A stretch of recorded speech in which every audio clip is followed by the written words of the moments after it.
I'm delighted to introduce Rob Parker, CEO of Topps Tiles. Rob has been the CEO since 2019, and before that he was the CFO of the business. Thank you for coming, Rob. Great, nice to be here, thank you.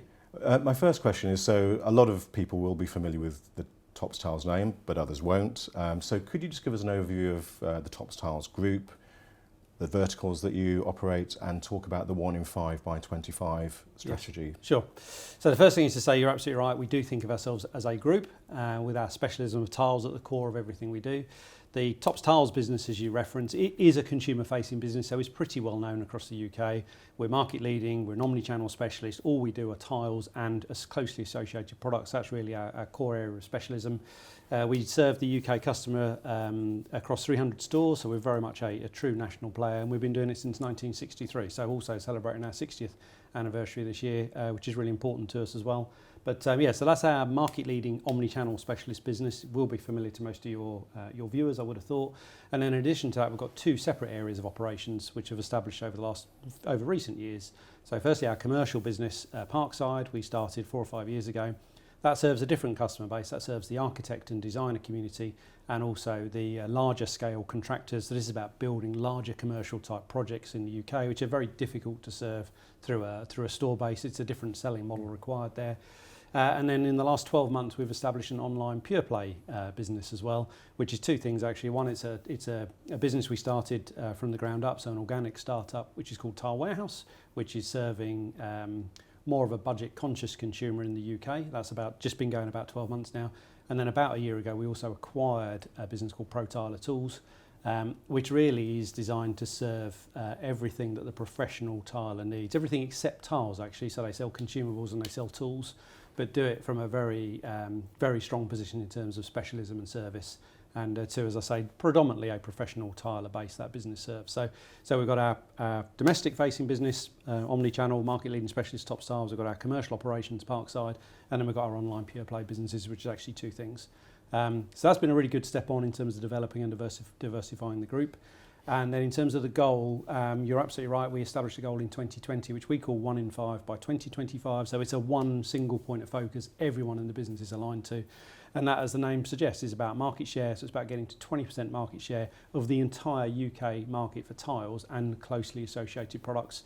And we think we're probably sitting on about 19% currently. So we wanted to get there by 2025. I think there's a very good chance we'll get there earlier than that date. Actually, we've been growing share, we think, quite rapidly over the last couple of years. Okay.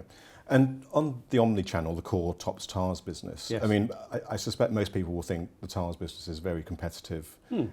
So could you just talk about what you think Topps Tiles' advantages in that market, please, versus the competitors? Well, yeah, absolutely. So the 2 key elements of our strategy, and these run across the whole group, are all about product and people. So leading product, leading people.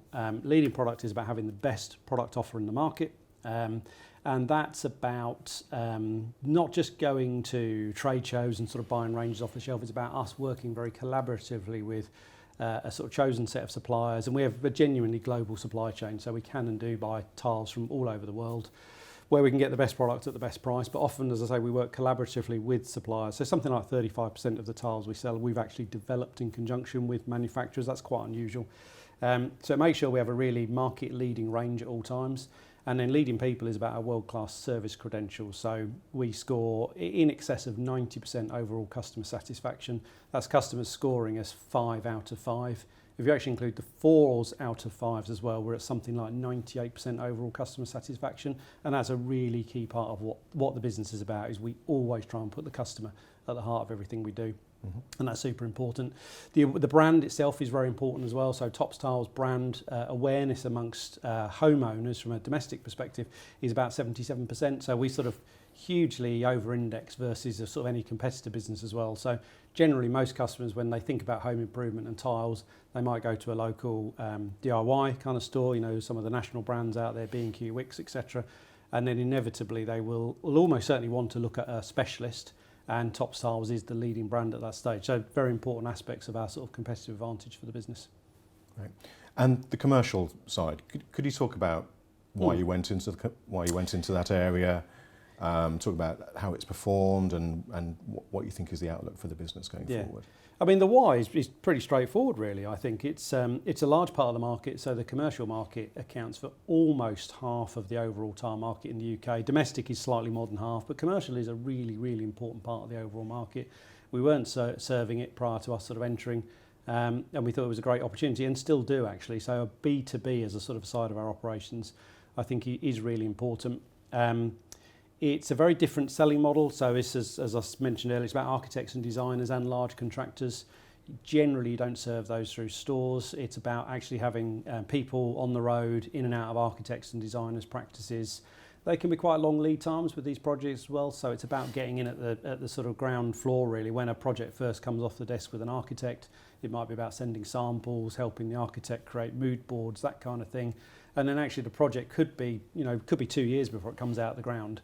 But it's about making sure you get in at the first part of the project, really help the architect or designer with their vision, and then ultimately get specified. And then when a main contractor or even a subcontractor is appointed to that project, then making sure you're still the supplier of choice at that stage. And you can sort of lock in your specification through what the architect and designer specifies. So longer lead times, but also generally much higher project values when the sales do actually come through. Mm-hmm. And the third vertical, online pure play, that's even newer for you. Yes. So could you just talk about what the opportunity is in that market and why you think it plays to your strengths?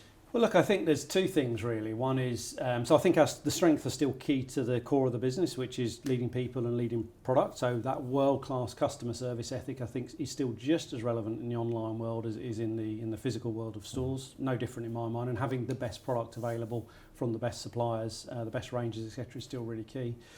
In terms of selling tiles and our tile warehouse operation, that was really as simple as saying, look, a number of people have emerged in the market over the last few years.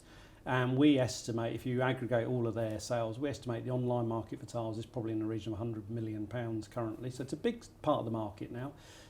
Topps Tiles can and will do a good job of serving the market. That's an Omni-Channel business. We could talk about lots of our sales coming from the online space and homeowners that want to interact with us online. Most journeys start online, as an example, initial research. But then actually the players that have really established themselves tend, not always, but tend to have a slightly more of a value proposition. So we identified Tile Warehouse as an opportunity to not dilute the Topps Tiles brand overly from its core. And in Topps Tiles, we do tend to slightly over-index in a slightly more affluent customer, but actually create something new, perhaps for more budget-conscious homeowners who might start online and decide to just have a purely digital journey. So Tile Warehouse is really designed to serve that customer need. And as I mentioned, the Pro Tiler business we bought had been growing very rapidly. So that was a really exciting proposition for us. It took us even further into a space of trade customers particularly. And again, the Topps Tiles business, something like 60% of our sales come from a trade base.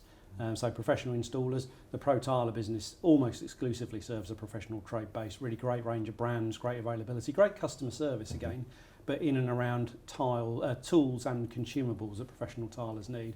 And I'm delighted to say that business has continued to grow very, very strongly. So up something in the region of 40% year on year since we bought that business. And that's just been a really exciting story to be part of, actually.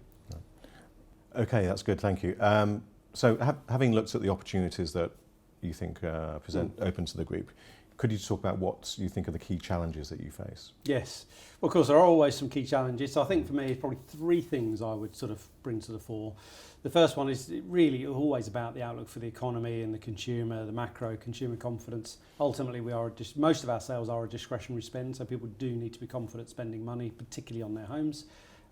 So I think a couple of things I would point out. Firstly, as I've already mentioned, we do tend to have a slightly more affluent customer in the core Topps Tiles business, and that actually gives us quite good protection from the downside. Cost of living crisis has been tough for people. We've definitely seen a little bit of drop off in volumes, but inflation is offsetting that, and the core Topps Tiles business is still delivering good, solid like-for-like growth. That's super important because Topps Tiles is our economic engine, and we need to make sure that continues to fire, which it is doing.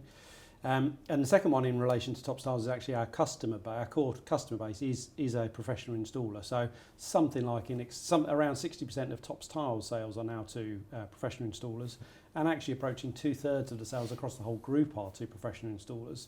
And obviously what you get there is very high levels of loyalty, very high levels of frequency, So our best traders we will see in stores most days of the week, and what we also know is those really good traders have order books which are still booked quite a long way in advance. That actually gives us pretty good confidence in momentum for the second half.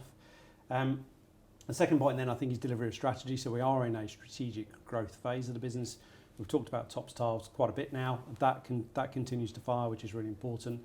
And then obviously the new areas of the group that we've brought in, particularly Pro Tiler, where actually growth there has just been phenomenal, and we're super excited actually about the outlook for all different elements of the group. But those online pure play operations, particularly at the moment, are performing really strongly. I think that will be an increasingly important part of the group operations actually. And the third one I think is probably profitability. So I think we've done a really good job of getting top line sales momentum. That's really important, as you know, in every business, frankly. We've got 2 record years of turnover behind us. Actually, we think there's a very good chance this will be a 3rd record year of sales. But we do recognise that the bottom line has been squeezed along with lots of other businesses, retail businesses particularly. You know, supply chain pressures, inflationary pressures across the business have meant that profit's been squeezed. We are feeling, again, more confident in the outlook actually for a couple of reasons. One is some of the cost inflationary pressures that we've seen, we can now see start to dissipate. So cost of energy is probably the biggest one particularly. And then from a supply chain perspective, those costs are starting to ease a little bit as well. So again, cost of the raw materials and energy to, in our case, gas to power the kilns, which is a really important part of the cost of production. And also shipping costs internationally. Again, we have a global supply chain, so shipping costs are a really important factor to the business. So when you take both of those things into account, actually we're more confident in the outlook and are very confident we'll hit our full year numbers this year. We will see a slight change in the weighting of the profit of the business between H1 and H2, but we're really confident we'll hit our full year numbers and confident in the outlook for the business beyond that actually. Okay, that's great. Thanks for explaining all those things. Great. Thanks for coming. Brilliant. All right, thank you.